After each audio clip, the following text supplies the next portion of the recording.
What is up, guys? Welcome back to another video. And Skeleton Crew, the new Star Wars show, just finished wrapping up. The final episode was on Tuesday, and obviously I watched every single one of them. And today I'm going to be telling you my final thoughts and some theories I have for a possible season 2. Obviously there's going to be spoilers for the show, but I'm not going to sort of recap or break it down or anything. I'm going to show my final thoughts.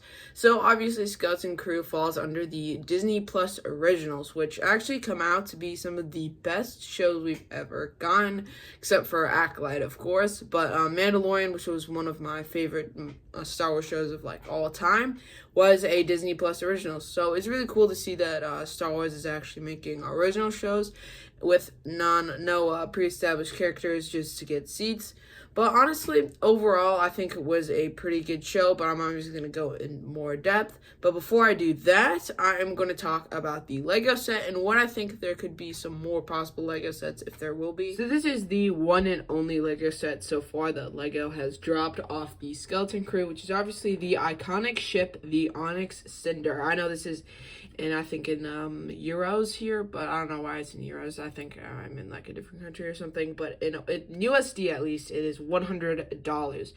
And it comes with a decent amount of minifigures, 5 minifigures, one of them being Jod, of course, which I'm going to take a closer look, who I think is definitely the best figure of this set. But my favorite is actually probably Neo, because he has a different face print here, which looks really, really nice. Most of these are actually really accurate. I don't really have any wrong problems with them. Adds so much detail.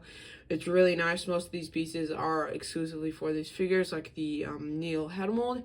And I never really knew what they were, light sabers or flashlights. I never really shows in the show what these are. It's never really in the show at all, but Lego obviously gets the information for the sets a lot before the show drops, because this set dropped back in August of 2024, and the show was in December and January of 2024 and 2025.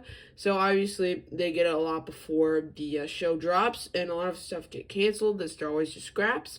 It would have been cool to see what this is, but one of the most iconic Lego sets of all time, I don't want to say of all time, but one of the best Lego sets in my opinion is the Corporate Alliance Tank Droid, which never even showed up where it was supposed to, where Lego put it, as the Geonosis Arena in episode 2.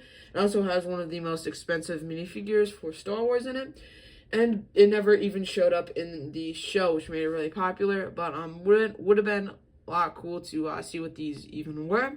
And obviously the build for it I like a lot. It's pretty accurate, and I will spoil it a little bit. It does get sort of an update to it in the show, where it gets a lot sleeker and way nicer, and I like it way better in the finale. It looks way nicer, and sort of removes all this dust and scrap and makes it look like a nice clean ship. It would be really cool to get it, but if Lego were to drop the set, I feel like they already would have, because it's always going to be before the show. And I know that obviously they make stuff of the movies and shows a lot later, after they came out, for just regular sets in random waves. So it would be cool to get an updated Onyx Cinder for that, and it would obviously be way less than $130, because it would be a lot smaller, and we sort of had all the minifigures that we need. So I don't know what minifigures it would come with. Maybe just all the ones that are the same, or some other new pirates like the Brutus and some of the other pirates, which I will talk about. The other pirate I'm talking about is the only character that we've seen before, which is Vane, which is obviously one of my favorite minifigures. Came out one of my favorite sets, the Snow Fighter, and I'm going to make a mock based off this minifigure later, so make sure you guys subscribe for that. And this was the only person that we really knew from it, besides species and stuff. So he basically takes control of the pirate syndicate or whatever after Jod, which it doesn't really show a lot of, but I thought it was cool to set it up for the Mandalorian. He's one of my favorite villains from the Mandalorian, and there's not really much of an improvement that would add to the minifigure, and it came in a $20-$25 set, so it's not too expensive. So it'd be really cool to update this, maybe add a little bit of arm printing, and maybe a cape or a trench coat, maybe to update a little bit, or just keep the same figure in the updated Onyx Cinder, which would be really, really nice if Lego makes that. But now on to the actual show. Again, I'm not going to talk too much about it, but I saw a couple people talking about who Jod's master was going to be, so I'm going to talk about that. So obviously Jod, he can use the Force, and he does pick up a lightsaber later in the show. So we know he was a Jedi and he was trained, but obviously he survived Order 66, which is another one to the list who actually survived Order 66.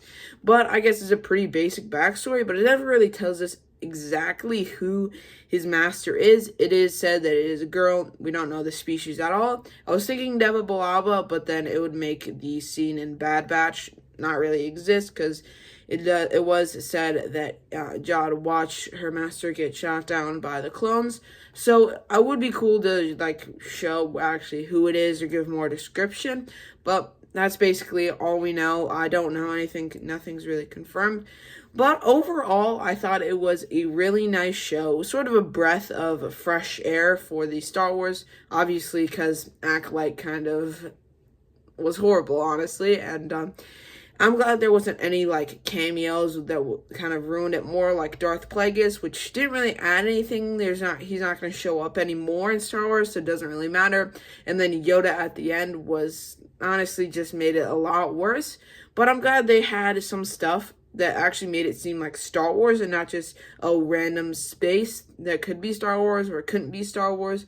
Because there's actually lightsabers, I know not everywhere, and there is even some X-Wings in there, so it does definitely give that Star Wars vibe that I was looking for. And honestly, it was a really fun show. I would watch it again. I would maybe tell my friends to watch it and actually suggest it to other people. Honestly, way, way better than I was expecting, obviously, because Acolyte was the latest thing we got, and we're most likely not going to get a season 2 because it wouldn't really matter. The story's kind of completely ended, but I would honestly watch season 2, and hopefully they don't ruin it like The Mandalorian in season 3. But altogether, it was a really nice show. I'm going to give it an 8 out of 10. Definitely would recommend for you or anybody else to watch it. It was very fun, very exciting, and definitely recommend it. Hope you guys enjoyed. Have an amazing rest of your day, and see you all in the next one.